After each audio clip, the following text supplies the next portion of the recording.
ఆదిలాబాద్ గడ్డపై Revanth Reddy గర్జించారు. BJP BRS వైఖరులపై తీవ్ర స్థాయిలో ఫైర్ అయ్యారు. ఆయన 10 ఏళ్ల కాలంలో పేదల కోసం ఏం చేశారంటూ సీఎం సూటిగా ప్రశ్నించారు. పార్లమెంట్ ఎన్నికల ప్రచారంలో భాగంగా జిల్లా కేంద్రంలోని డైట్ కళాశాల మైదానంలో జనజాతర పేరుతో Congress party Adilabad assembly incharge అధ్యక్షతన నిర్వహించిన బహిరంగ సభలో ముఖ్య అతిథిగా పాల్గొన్నారు. ఇప్పుడు ప్రజాపాలన మొదలైందని, ప్రజల సంక్షేమం అభివృద్ధే తమ ముందున్న లక్ష్యమని సీఎం రేవంత్ రెడ్డి అన్నారు. కాంగ్రెస్ పార్టీ ఎంపీ అభ్యర్థి పేద ఆదివాసీ బిడ్డ ఆత్రం సుగుణ 30 ఏళ్లుగా ప్రజా జీవితంలో ఉన్నారన్నారు. పేదలకు అండగా నిలబడిన వారికే పార్టీలో అవకాశాలుంటాయని స్పష్టం చేశారు. తెలంగాణలో ప్రజాపాలన ఆరంభమైందని పేర్కొన్నారు. ధాన్యం కుప్పల మీద రైతుల గుండెలు ఆగిన రోజు నుంచి ఇప్పుడు పండించిన ప్రతి గింజ కొనే రోజులు వచ్చాయన్నారు. ఇంద్రవెల్లి అమరవీల కుటుంబాలను ఆదుకుంటామన్నారు. నాగోబా జాతరకు కోట్ల రూపాయలు కేటాయించామని తెలిపారు. ఆదివాసీల ఆచార సంప్రదాయాలను ప్రభుత్వం గౌరవిస్తుందన్నారు. తాను మాటిస్తున్నానని కుప్టి ప్రాజెక్టును కట్టి ఆదిలాబాద్కు నీళ్లిస్తామన్నారు. అటు కడెం ప్రాజెక్టు మరమ్మతుల పనులను ప్రారంభించామని తెలిపారు. తుమ్మిడిహట్టి దగ్గర ప్రాజెక్టులు నిర్మించి 1,00,000 ఎకరాలకు నీళ్లిస్తామని, ఈ ప్రాంతాన్ని సస్యశ్యామలం చేస్తామన్నారు. అదేవిధంగా చేవేళ్ల ప్రాణహిత ప్రాజెక్టు కడతామని, వాటికి బాబాసాహెబ్ అంబేద్కర్ పేరు పెడతామన్నారు. గతంలో ఎంతో మందికి జీవనోపాధి, ఉద్యోగ అవకాశాలు కల్పించిన సిసిఐ సిమెంట్ ఫ్యాక్టరీని మోడీ కేడీ కలిసి మూయించారని ధ్వజమెత్తారు. ఇక్కడ సిమెంట్ పరిశ్రమను పునరుద్ధరించే బాధ్యత మాదంటూ భరోసానిచ్చారు. ప్రతి పేదవాడి సొంతింటి కలను నెరవేర్చింది కాంగ్రెస్ ప్రభుత్వం అన్నారు. ఆనాడు కేసీఆర్ ఇందిరమ్మ ఇళ్లు వద్దు, డబుల్ బెడ్రూమ్ ఇళ్లు ముద్దు అన్నారన్నారు.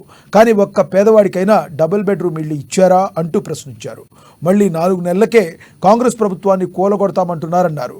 మరి 10 ఏళ్లు అధికారంలో ఉన్న వాళ్లను ఏం చేయాలన్నారు. 3 నెలల్లో 30,000 ఉద్యోగాలు ఇచ్చిన తమ కాంగ్రెస్ ప్రభుత్వాన్ని కూలగొడతామంటే తెలంగాణ యువత చూస్తూ కూర్చోరన్నారు. కాంగ్రెస్ పార్టీని దొంగ దెబ్బతీయాలని చూస్తున్నారన్నారు. మోడీ, కేసీఆర్ ఇద్దరు తోడు దొంగలేనని అన్నారు. కేంద్రం బయ్యారం ఉక్కు ఫ్యాక్టరీని కట్టలేదని, కాజీపేట రైల్వే కోచ్ను ఇవ్వలేదని అన్నారు. ఇదే గుజరాత్కు మాత్రం బుల్లెట్ ట్రైన్ను తీసుకుపోయిందన్నారు. మోడీని ఉద్దేశించి వ్యాఖ్యలు చేశారు ఆయన.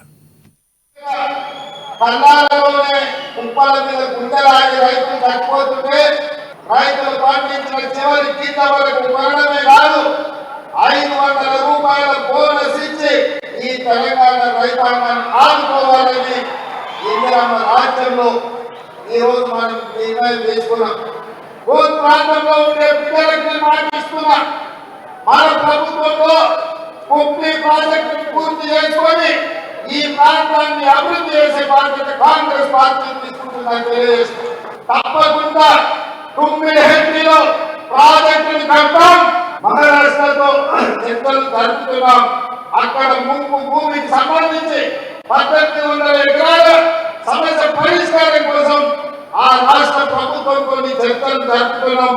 తప్పకుండా మహారాష్ట్రలో ముంపు భూములను ఆ ప్రభుత్వాన్ని ఒప్పించి ఆ ప్రాంత రైతాంగాన్ని మెప్పించి సరైన నష్టపరిహారం వారికి ఇప్పించి తప్పకుండా తుమ్మిడిహట్టి దగ్గర ప్రాణిక ప్రాజెక్టులు కట్టడం, ఆ ప్రాజెక్టుకు మళ్ళీ డాక్టర్ బాబాసాహెబ్ అంబేద్కర్ పేరు పెట్టే బాధ్యత కాంగ్రెస్ పార్టీ తీసుకుంటుందని చెప్పి నేను ఈ వేదిక మీద నుంచి మీ అందరికి మాట ఇస్తున్నాను.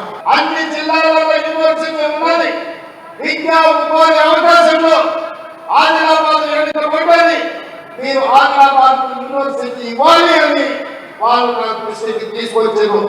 తప్పకుండా ఇక్కడ ఉండే విద్యార్థులకు ఈ ప్రాంతంలో ఉద్యోగ ఉపాధి అవకాశాల కోసం ప్రయత్నం చేస్తున్న మిత్రులకు నేను మాట ఇస్తున్నా, ఆదిలాబాద్ లో యూనివర్సిటీని ప్రారంభించి మీ చదువులు మీ ప్రాంతంలో చదువుకునే అవకాశాన్ని కాంగ్రెస్ పార్టీ కల్పిస్తుంది. మీ ప్రాంతంలో సిమెంట్ ఫ్యాక్టరీ ఉండేది, ఆనాడు కాంగ్రెస్ పార్టీ కట్టింది. ఈనాడు మోడీ కేడీ కలిసి ఈ సిసిఐ సిమెంట్ పరిశ్రమను పూర్తి చేసింది. అందుకే ఈ ప్రాంతంలో వ్యాపారం చేసుకున్న వాళ్ళకి నిరుద్యోగం